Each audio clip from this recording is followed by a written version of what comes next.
January 30th, 2019, Portland City Council has prepared a resolution that recognizes the city's racist governing history and condemns white supremacists and alt-right hate groups.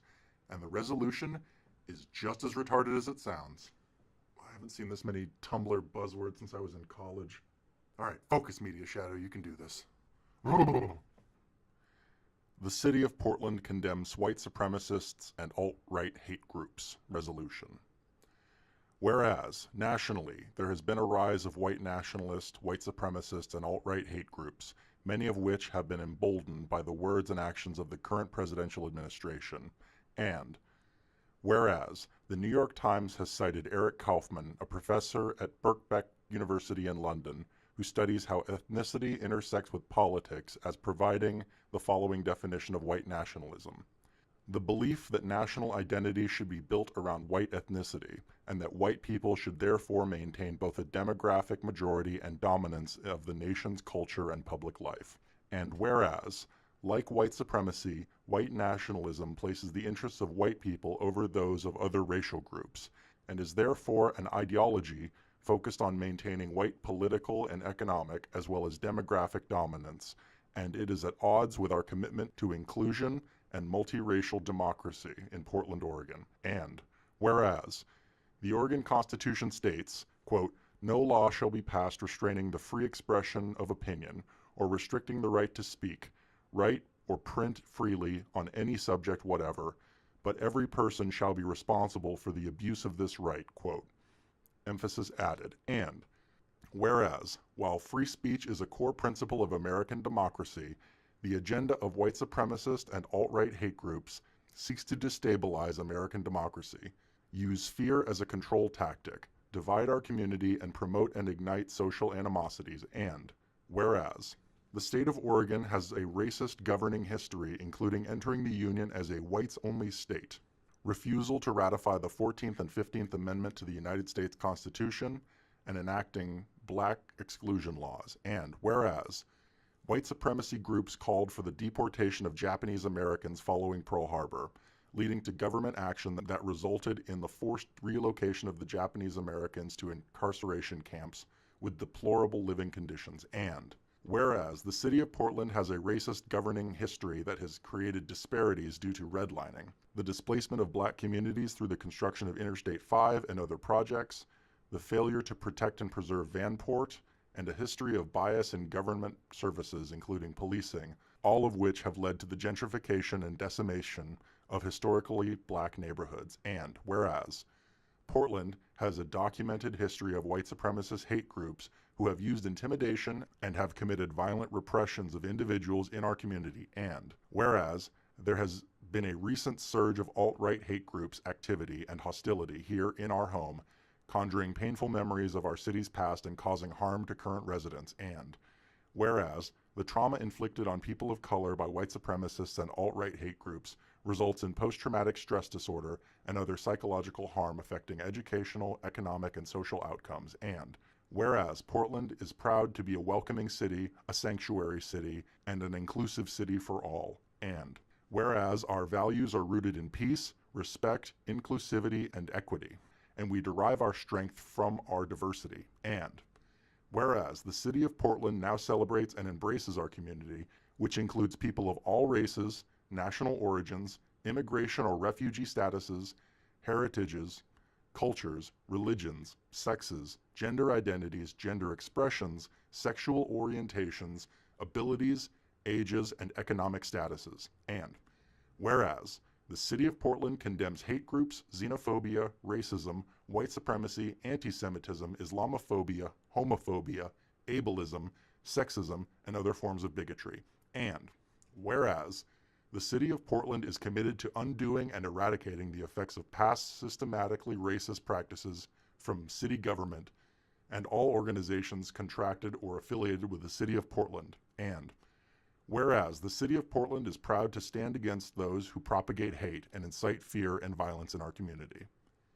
Now therefore, be it resolved that the city of Portland will not tolerate hate in any form and reaffirms its commitment to continue, in collaboration with Portlanders, pursuing policies and directing bureaus in the next year and beyond to ensure civil and human rights to all individuals. Be it further resolved that the City of Portland will work with community organizations to develop a training for all city staff on the history and impact of white supremacy and how to identify white supremacy.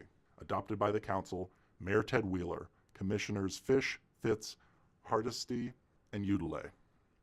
Prepared by Nicole A. Grant, Asina Lawrence, date prepared January 28, 2019. Whew!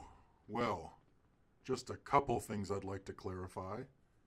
When you say you're going to work with community organizations to develop a training for all city staff on the history and impact of white supremacy and how to identify white supremacy, specifically, which community organizations are you going to turn to? And will these trainings include unconscious bias training, which has never shown to be effective at curbing racist attitudes, and in fact, exacerbates them in many instances? Second, if this resolution is to establish a training regimen for city employees, why does the fourth paragraph quote the Oregon Constitution for the "no law shall be passed restraining the free expression of opinion, yada yada, but every person shall be responsible for the abuse of this right" line? When you say the City of Portland will not tolerate hate in any form, do you mean in the form of speech? Because I have news for you. Your bullshit state constitution doesn't supersede the Constitution of the United States of America. Newsflash, you can't abridge the freedom of speech. The insane Ninth Circuit Court might have your back in a few instances, but the Supreme Court trumps it. As your description of white nationalism states, it places the interests of white people over those of other racial groups and is an ideology focused on maintaining white political and economic as well as demographic dominance. Now, I don't know how hard I need to stress this, but I can assure you I am not a white nationalist or a white supremacist. But your definition is elastic enough to cover anyone who, like me, doesn't appreciate unfettered illegal immigration into my country.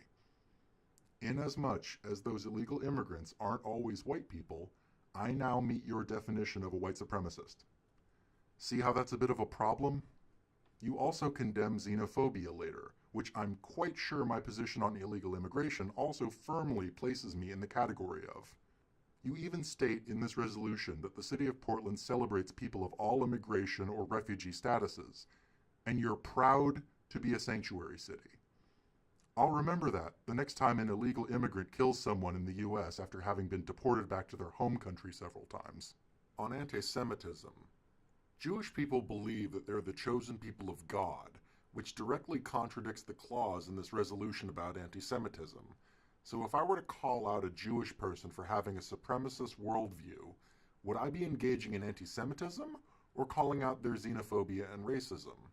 Similarly, if someone says the state of Israel is evil and should not exist, does that statement fundamentally change depending on who the speaker is? If they're Jewish, an Orthodox Jew who immigrated from Israel, what if they're a Palestinian, or some dumb redneck, or a black Israelite? What if they're a Republican politician, or a Democrat politician? Should that statement be considered anti-Semitic in the case of any or all of these hypothetical speakers?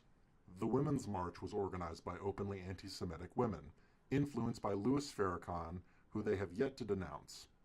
Is the left going to restrict the marching of brazen anti-Semites despite their otherwise leftist politics? Let's just say I have my doubts. White supremacy is specifically denounced in this resolution, but what about black supremacy or black nationalism? The Southern Poverty Law Center tracks several black supremacist hate groups in the U.S. Are they going to be condemned? Does the fact that the U.S. and Oregon have systemic racism in the past mean that for the rest of time, only white people can be considered racists? Are white people being told that they can't ethically advocate for maintaining birth rates in line with or exceeding other ethnic groups in the U.S.? That's certainly implied in Eric Kaufman's definition of white nationalism, but the U.S. as a whole has a declining fertility rate, and whites are second from the bottom, right above Asian Americans, in reproduction. Surely these people don't think acknowledging this problem is tantamount to Nazism. Surely. When in this resolution you said white supremacist groups called for the deportation of Japanese Americans, did you mean the infamous hate-monger FDR? Mentioning that Portland has a documented history of white supremacist groups is a curious inclusion. Like, what city in America doesn't? The country used to be full of racists 100 years ago. Why is 2019 Portland so special as to get this finger wagging from this resolution? Trauma inflicted on people of color by hate groups results in post-traumatic stress disorder and other psychological harm to current residents. Yeah, it's called Trump derangement syndrome. Feel free to tell these imaginary people that black-on-white violent crime is 2 to 3 times more likely than white-on-black violent crime. Then play the world's smallest violin for them. And PTSD, really?